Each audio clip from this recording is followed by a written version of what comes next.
हमारे बड़े भाई सब कुछ बोलना चाहते हैं। तो हेलो दोस्तों, जैसे कि आप लोग देख सकते हैं यहाँ पे खेसारी लाल यादव है। इसके पहले आए थे, उनका क्या नाम है, रितेश पांडे आए थे। तो अब खेसारी लाल यादव है, उनको देखने चल रहे हैं कैसे है और कैसा शूटिंग हो रहा है। तो कौन सा फिल्म शूटिंग? संघर्ष 2 फिल्म हो रहा है और उसको दिखा रहे हैं कैसा होता है। तो जैसा कि दोस्तों देख सकते हैं पीछे का सीन किस प्रकार का है, वो भी देख सकते हैं कितना भीड़ है, तो वो भी दिखाते हैं। देखिए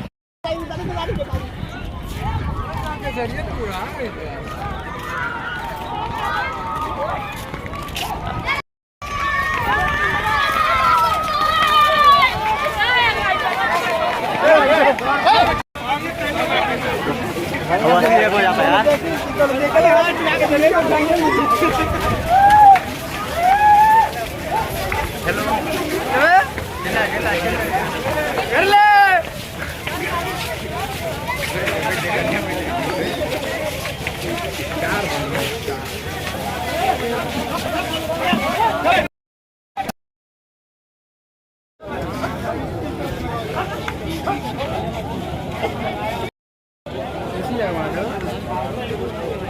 अपने कैमरा से खींच रहे